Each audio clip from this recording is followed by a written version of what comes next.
Olá, eu sou Neuzinha e você é bem-vindo a mais um vídeo do Dicas Úteis, uma continuação do vídeo anterior que trata dos direitos e obrigações da doméstica e da sua patroa. Esse vídeo foi dividido em 3 blocos para não ficar cansativo e esse é o segundo bloco, onde falaremos mais com a patroa, mas é claro que não exclui a empregada. Nesse bloco vai ser abordado o assunto sobre os custos, desde o exame admissional e demissional, que traz uma certa segurança para a patroa. Outros custos para a patroa, como o INSS patronal, o fundo de garantia, que tem um pagamento diferenciado na multa dos 40% em caso de demissão sem justa causa, que é pago antecipado mensalmente, tem todo um cálculo diferente, e isso tudo será muito bem explicado pela professora Ellen. E isso tudo além do piso salarial paulista, que é diferente do salário mínimo. E se você não viu o primeiro bloco, não perca! Assista depois desse vídeo, que eu vou deixar linkado aqui nos cards e aqui na descrição, para você ficar por dentro dos direitos da doméstica, como férias, 13º, vale transporte, seguro-desemprego, entre outros. O que caracteriza o vínculo empregatício, ou seja, a necessidade do registro em carteira, que ficou definido em lei quantas vezes por semana, e ainda no primeiro bloco, você fica sabendo sobre o que pode ser descontado da empregada e ainda sobre a sindicalização dessa empregada, se tem ou não um sindicato próprio, se o patrão tem ou não que seguir uma convenção coletiva. E agora, sem mais delonga, vamos para o segundo bloco. Bom, em relação aos custos, professora Ellen, quais são os custos de uma contratação de uma doméstica? Desde a admissão, ela precisa de um exame admissional? Numa demissão, ela precisa de um atestado demissional? Como que funciona em relação ao custo? Sim, Neuza, os custos eles vão iniciar antes mesmo dessa empregada começar o seu trabalho. Como você citou, existe a necessidade de fazer um exame admissional, onde essa empregada, esse empregado vai passar por um médico especializado em medicina do trabalho e a partir da consulta dele, ele vai identificar se essa pessoa é apta ou não a iniciar suas funções naquela residência, naquele trabalho que ela vai executar. O que pode trazer uma certa segurança para o empregador. Perfeito. Se eu tenho um exame aprovado pelo médico especializado em medicina do trabalho, onde constate ali que a pessoa está apta de fato, ou mesmo identifique que ela já tem um problema de saúde anterior à sua contratação, isso traz uma segurança maior para o empregador, em que lá no futuro, se esse empregado vier a reclamar de uma doença no trabalho, ele tem como provar que, na verdade, essa pessoa já tinha esse problema, por exemplo. E esse problema não vai impedir que o empregador contrate esse empregado? Pode impedir, como pode não impedir. Depende muito desse exame, né? Depende do que o médico vai colocar ali no laudo. Porque, de repente, mesmo que a pessoa tenha algum problema de saúde, isso não impede que ela trabalhe. Só vai constar, né, na sua ficha que ela já possui alguma doença anterior àquela contratação. E esse exame, ele tem um custo? Tem sim. E ele é pago por quem? Esse custo do exame admissional é do empregador, é de responsabilidade dele fazer o reembolso ao funcionário.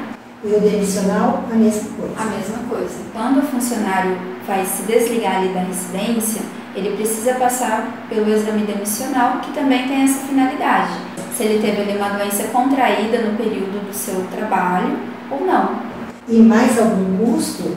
Então, além disso, o empregador terá alguns custos durante o contrato desse empregado doméstico. Então, ele tem que pagar o INSS, e esse INSS não é aquele mesmo que a gente falou anteriormente. Nós tínhamos falado do desconto do INSS do empregado. Esse que eu cito agora é chamado de INSS patronal, que nada mais é que uma despesa, uma responsabilidade ali do empregador pagar 8% sobre o salário do empregado, além de horas extras e outros adicionais que tenha que pagar para o empregado. Então, esse INSS é uma contribuição do empregador. Então, além do INSS que descontamos do empregado, que varia de 7,5% a 14%, temos ainda o tributo do empregador de 8%. Isso mesmo. De INSS sobre o salário do empregado. Exatamente. E além disso, nós temos outros custos. Por exemplo, tem que pagar o FGTS do empregado. Então, o FGTS também é um percentual de 8% sobre o seu salário. Esse FGTS, ele vai ser depositado numa conta específica de FGTS, lá na Caixa Econômica Federal, onde o empregado ele pode ter acesso posteriormente. Ele vai ter acesso da mesma maneira que outros empregados. Por exemplo, se ele financiar um imóvel junto à Caixa Econômica ou outros bancos, ele pode sacar esse FGTS. Na sua demissão sem justa causa, ele também tem acesso a esse FGTS. Lá na sua aposentadoria, em caso de doenças graves, também ele tem acesso à liberação desse FGTS. Esse FGTS é também um custo do empregador que vai ser utilizado ali posteriormente para esse empregado.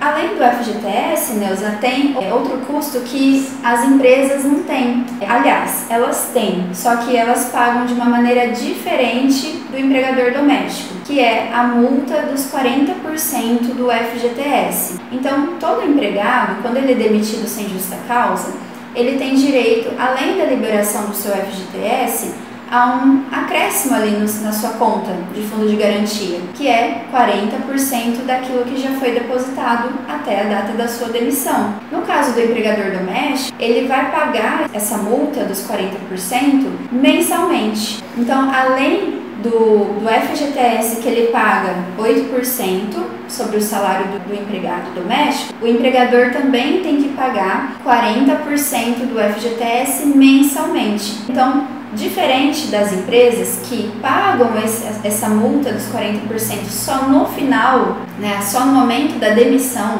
o empregador doméstico ele tem que pagar mensalmente, é como se fosse uma antecipação. E para ele fazer esse pagamento, ele não vai pagar 40% de algo que ele ainda não sabe quanto que é, porque eu não sei quando que vai haver esse desligamento. Então, ele é determinado que ele pague um percentual de 3,2% do salário do empregado doméstico mensalmente. E fim o contrato, ele não é obrigado a pagar os 40%, então. Exatamente. Ele já pagou os 3,2% mensalmente. Isso mesmo, Neuza. Durante o contrato dele, ele vai pagando mensalmente mais 3,2% do salário. E ao final, né, desse contrato, num desligamento, numa demissão sem justa causa, ele já não tem esse custo a mais, porque na verdade ele já foi fazendo esse pagamento mensalmente. Ele vai ter direito somente ao saque que está depositado na Caixa Econômica Federal. Isso mesmo, no caso do empregado doméstico, sim. Além dessa multa, né, que eu citei, que é de 3,2%, a multa do FGTS, a gente tem também um outro custo que é relacionado ao RAT. O RAT é risco de acidente do trabalhador. Então, é um percentual de 0,8% sobre o salário que vai para a Previdência Social com o objetivo de o empregador, né, ele tem essa responsabilidade social. Então, o funcionário, o empregado, ele pode ser lesionado num acidente, por exemplo, indo ao trabalhar, voltando do trabalho, ou mesmo ali dentro, né, da sua atividade domiciliar, né, da sua atividade doméstica, ele pode se machucar e pode ter que se afastar pela Previdência Social. Então, essa contribuição do RAT é justamente com essa finalidade de compor os cofres públicos para que, numa situação em relação ao afastamento por acidente de trabalho, a Previdência Social possa custear esse benefício para os empregados. E isso corresponde a qual percentual? Esse RAT, ele corresponde a 0,8% sobre o salário do empregado. Ou seja, o total do custo que o empregador doméstico tem com o empregado é de 20% sobre o seu salário. Então, por exemplo, se eu pagar hoje o piso salarial, né, hoje o piso salarial aqui no estado de São Paulo, ele está no valor de R$ 1.550. Então, eu não posso pagar para um empregado doméstico menos que R$ 1.550 estando aqui no estado de São Paulo. Se eu contratar esse empregado por este valor, eu vou ter um custo de 20% sobre ele, que dá R$ 310. Então, além do salário, tem mais R$310 hoje, que corresponde a 20% Exatamente. do nosso piso salarial paulista. Perfeito. Professora Eli, ficou uma dúvida aqui. Em relação a essa antecipação da multa de 40% do fundo de garantia, que ele teria direito a receber no final, mas que é antecipado em 3,2% mensal, ele teria direito numa demissão. Mas e no caso de um pedido de demissão? O que acontece com esse valor que já foi antecipado? Essa é uma dúvida muito importante, né? Muitos empregadores, inclusive, se questionam: eu vou perder esse valor, né, já que não é direito do empregado? Na verdade, não perde. Ao final desse contrato, caso o empregado peça demissão, o empregador tem direito a ir requerer esse valor de volta.